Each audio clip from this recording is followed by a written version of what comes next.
I'm Catherine Sweeney. I'm the health reporter at WPLN. I'm Hope Salmon with Fox 17 News. Tori Gessner, WKRN. Jonathan Mattice with the Associated Press. Nikki Hauser with News Channel 5. Kelly Puente with the Tennessean. Steve Cavendish from the National Banner. We entered into the witness chamber before the execution started. The curtain opened shortly after at 10:31. The spiritual advisor was with him the entire time. They seemed to have a really close relationship. The clergy had her hand on his face and was comforting him. He began breathing loudly and sighing. If the protocol was followed correctly, the medication would be administered as this was happening. And we heard him in distress after the administration of the pentobarbital had begun. The spiritual advisor was telling him, focus on your breath, as he was heavily breathing. You could see that he was doing a lot of heavy breathing. He was letting a lot of sighs like this.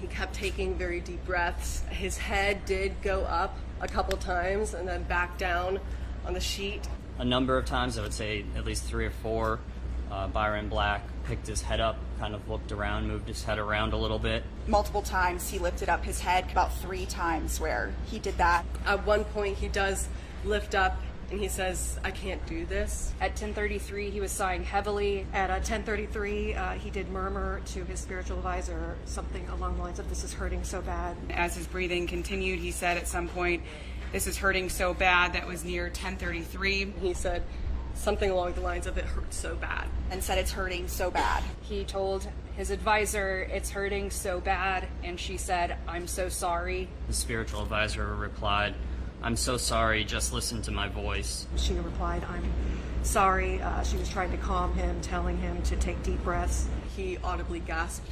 He was groaning in pain, saying, "Whew."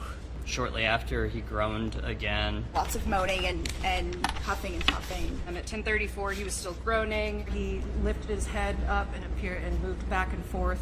And raised his head again at 10:35. And as things go on, similar to what everybody else was saying, a lot of deep breaths, we were trying to understand what that meant. It was clear that something was happening to him. By 10:36, he became very still.